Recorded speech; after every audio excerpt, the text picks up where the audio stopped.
Hello folks, how are you doing? It's Stephen here from GGS Gamer at Gamescom here in Cologne. I have a very special person here from the team from Final Fantasy XIV. It's Naoki Yoshida-san. Thank you for having us.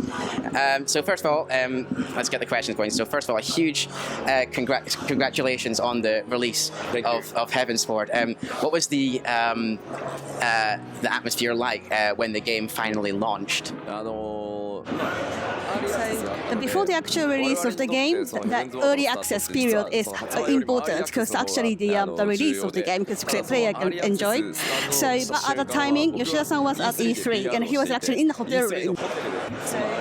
So because early access start is a really crucial timing for the game release, so he was on standby in a hotel room. So he was on his communication chat with development team in Japan. So try to get emergency as soon as possible if he gets something. And also he was checking Twitter and the blogs where players is kind of report all the errors and bugs.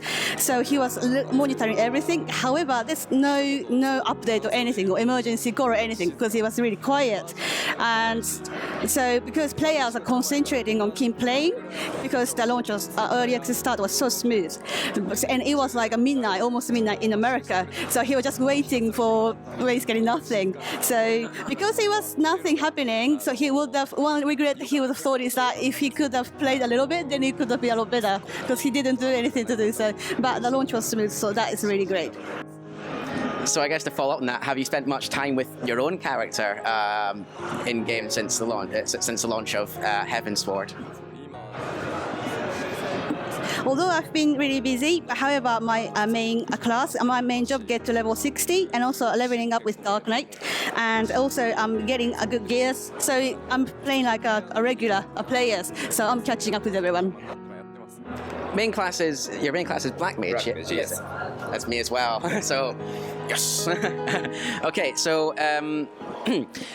there are a few additions with Heavensward to how parties can be set up with like undersized parties and things like that. That must have created some like interesting stats and timers of and data from high level players going back to older trials, like for example Titan Extreme or something like that.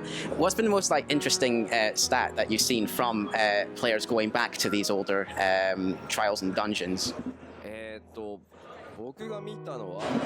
So the really great challenge which I've seen so far is the players, which is one warrior and one scholar, killed EX Ifrit. Just two of them beat extreme version of Ifrit. And yeah, Yoshida-san and his team itself is also trying this kind of a small number of party to get the Baomung. This is a weapon for Dark Knight level 90 weapon because someone wants to have it. So he tried extreme Ifrit, Garuda, Titan with 5 of them, but he cleared just one time each time. So yeah, it was a cool experience definitely. Amazing. Okay, so now that Alexander is out there and the Savage variant is now open, what are the next big priorities for the upcoming patches to Heavensward?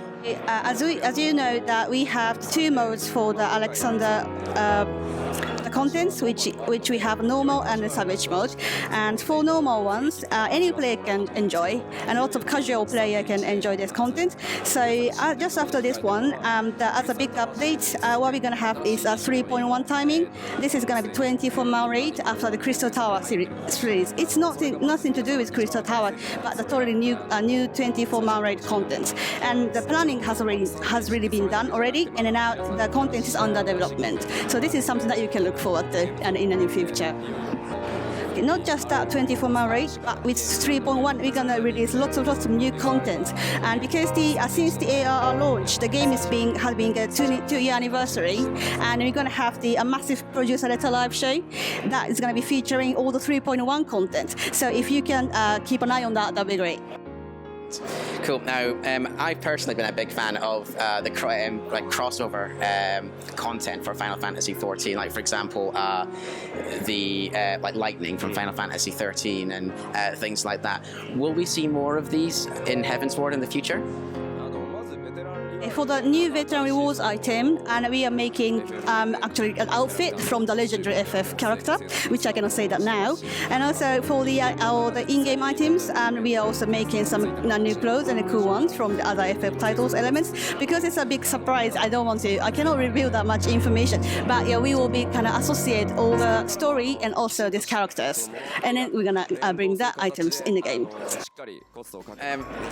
Final Fantasy XIV remains now as one of the very few games that maintain a subscription model. Like there's quite a lot of games that have gone the free-to-play route, but Final Fantasy XIV has maintained that.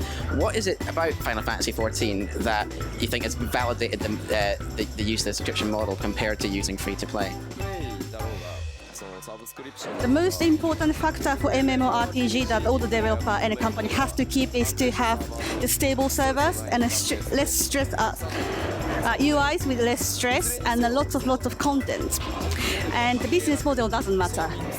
Regardless of the business model, the game has to be fun to play, basically. So that's why in MMORPG genre, to achieve the good game, is like a hurdle is quite high, the setup high. So, but because you have to have more stability, otherwise player just get away or go away to another game.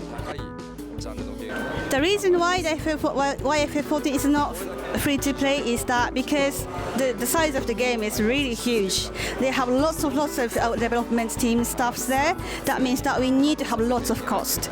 So, but game for F2P, their purpose is to sell more items as much as possible. However, what FF14 wants to do is to bring the good game experience to the players, to deliver the good game experience to the players. Okay.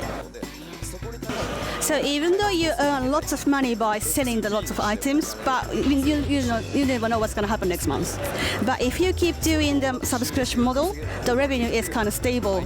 So that's why, because the reason why we need to have the stable revenue is because we have to pay a salary to all the developers and the team members. So that's why we need to have the stable revenue. That's why all other MMORPG, they want to start with subscription model. So the revenue is going to be kind of secured.